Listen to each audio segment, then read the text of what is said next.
নমস্কার বন্ধুরা, আবারও একটা নতুন রেসিপিতে সবাইকে স্বাগত। তো চলো আজকের রেসিপি শুরু করা যাক। আজ আমি কাঁচকলার একটা ইউনিক ধরনের রেসিপি নিয়ে চলে এসেছি, যেটা কিন্তু কষা মাংসের স্বাদে হবে।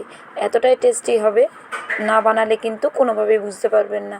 তো এইভাবে কাঁচকলাটাকে একটু পাতলা পাতলা করে কেটে নিয়েছি, সঙ্গে একটা আলুও কিন্তু আমি এভাবে পাতলা পাতলা করে কেটে নিয়েছি। তো কেটে ভালো করে জলটাকে ঝরিয়ে নিয়েছি। এর মধ্যে আমি 1 চামচ চালের গুঁড়ো দিয়ে দিলাম। আর এটা এতটাই টেস্টি হয়, অবশ্যই একবার হলেও বাড়িতে বানিয়ে দেখবেন। চালের গুঁড়োটা দিলাম। এবার এটাকে আমি কাঁচকলা এবং আলুটাকে 10 থেকে 15 মিনিট ম্যারিনেট করে রাখবো। পরিমাণ মতো নুন দিয়ে দিলাম। এবার এখানে অল্প একটু হলুদের গুঁড়ো দিয়ে দিলাম, আর অল্প একটু কাশ্মীরি লঙ্কার গুঁড়ো দিয়ে দিচ্ছি, এতে কালারটা ভালো আসবে। আর এখানে আমি 2 চামচ পেঁয়াজ বাটা দিয়ে দিলাম। এই কয়েকটা উপকরণ দিয়ে আমি খুব ভালো করে আলু এবং কাঁচকলাটাকে ম্যারিনেট করে 10 থেকে 15 মিনিট রেখে দেবো। তো এইভাবে যদি রেসিপিটা তৈরি করা হয়, খেতে কিন্তু খুবই সুন্দর হবে। তো এই যে ম্যারিনেট খুব সুন্দর হয়ে গেছে। এবার 10 মিনিটের জন্য সাইডে রেখে দিচ্ছি। ততক্ষণে কড়াইটাকে ভালো করে গরম হতে দিয়ে দিয়েছি। তো কড়াইটা আমার খুব ভালো করে গরম হয়ে গেছে। এবার এতে আমি পরিমাণ মতো তেল দিয়ে দেব। আর আজ রেসিপিটা আমি সরষের তেলে তৈরি করব। সরষের তেলে করলে কিন্তু এই স্বাদটা দুগুণা বেড়ে যাবে, তাই সরষের তেল একটু বেশি পরিমাণ দিলাম। এবার ম্যারিনেট করা কাঁচকলা এবং আলুটাকে তেলটা গরম হয়ে গেলে ভালো করে একে একে দিয়ে ভেজে নেব। তো এভাবে খুন্তি দিয়ে একটু চারিধার নাড়িয়ে নিলাম, এতে করে চারিধারটা তেল মাখানো হয়ে যাবে কড়াইয়ের মধ্যে। আর আমি একে একে আলু এবং কাঁচকলাগুলো দিতে থাকলাম, দিয়ে এবার এটাকে কিন্তু উল্টে পাল্টে ভালো করে ভেজে নেব। আর এইভাবে আমি সমস্তগুলোকে ভেজে নেব। দেখুন সুন্দর একটা কালার চলে আসবে, খুব সুন্দরভাবে ম্যারিনেট করা হয়েছে। আর এইভাবে কিন্তু ভাজার পর আলু এবং কাঁচকলাটা পুরোপুরি খুব ভালো মতো কিন্তু সেদ্ধও হয়ে যাবে। রান্নাটা করার সময় আমাকে আর আলাদাভাবে সেদ্ধ করার বেশি প্রয়োজন পড়বে না। ঠিক পরে ওগুলো আলু এবং কাঁচকলাগুলোকে ঠিক একই রকমভাবে আমি ভেজে নিয়েছি।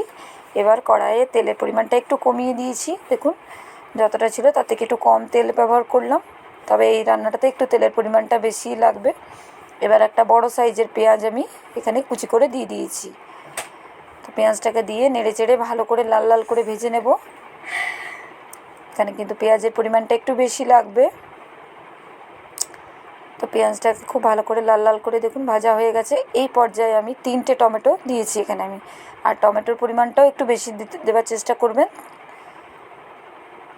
তো টমেটো 3টে দিয়ে দিয়েছি। এবার নেড়ে চেড়ে ভালো করে টমেটোটা গলে যাওয়া অবধি আমি অপেক্ষা করব। আর 2 চামচ এখানে রসুন বাটা আর একটা কাঁচা লঙ্কা দিয়ে দিলাম আমি। তো সমস্ত জিনিসকে খুব ভালো করে দিয়ে আর এইভাবে নেড়ে চেড়ে একটু মশলাটাকে ভালো করে কষিয়ে নিতে হবে, যাতে রসুনের গন্ধটা চলে যায় আর টমেটোটাই তেলের মধ্যে খুব ভালো মতো কিন্তু গলে যাবে। তো এইভাবে একটু নেড়ে চেড়ে ভেজে নিতে হবে কিছুক্ষণ। তো কিছুক্ষণের মধ্যেই কিন্তু টমেটোগুলো খুব ভালো করে গলে যাবে।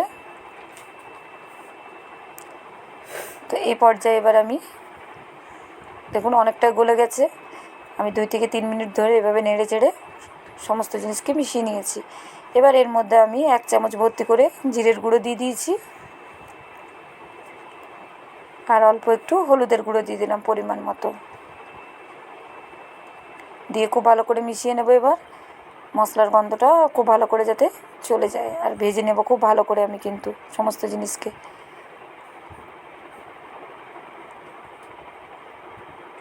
তো খুব ভালো করে নেড়ে চেড়ে এটাকে আমি ভেজে নিচ্ছি। এই পর্যায়ে আমি এখানে আবারও 1/2 চামচ কাশ্মীরি লঙ্কার গুঁড়ো দিয়ে দিলাম। আর এই পর্যায়ে কিন্তু গন্ধটাও খুব সুন্দর বেরোয়।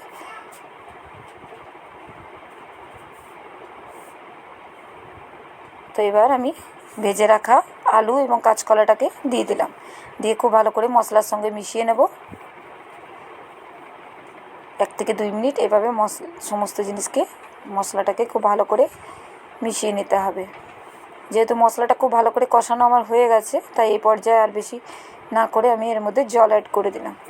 জল অ্যাড করে খুব ভালো করে সমস্ত জিনিসকে মিশিয়ে নেব। আর জলের পরিমাণটা একদমই কম দেব, কারণ খুব বেশি জল এখানে আমি ব্যবহার করব না, যেহেতু আলু এবং কাঁচকলাটা আমার ভাজার সময়তে পুরোপুরি সেদ্ধ হয়ে গেছে।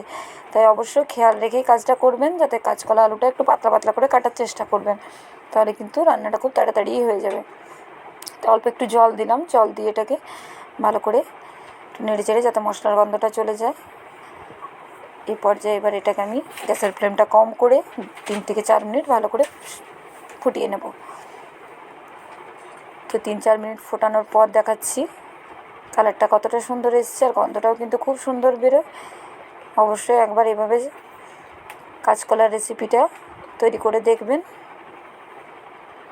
তো ভালো লাগলে লাইক কমেন্ট করতে ভুলবেন না। অবশ্যই চ্যানেলটিকে সাবস্ক্রাইব করার অনুরোধ রইল সকল বন্ধুদের। আর যে সকল বন্ধু ফেসবুক থেকে দেখছেন অবশ্যই পেজটা ফলো করার অনুরোধ রইল। তো দেখুন একদম রেডি হয়ে গেছে আজকে কষা মাংসের স্বাদে কাঁচকলার এই রেসিপিটা। তো এরকম একটু গ্রেভিটা রাখবেন, আপনারা চাইলে আর একটু জল অ্যাড করে, গরম জল অ্যাড করে গ্রেভিটা একটু বাড়িয়ে নিতে পারেন, বা এভাবেও কিন্তু রুটির সঙ্গে বা পরোটার সঙ্গে খেতে খুব ভালো লাগবে। চাইলে ভাতের সঙ্গে যদি খেতে চান সেক্ষেত্রে অল্প একটু জল অ্যাড করে একটু গ্রেভিটা বাড়িয়ে নেবেন। তো বন্ধুরা আজকের মতো এই পর্যন্ত, পরের আবার একটা ভিডিওতে আপনাদের সঙ্গে দেখা হচ্ছে।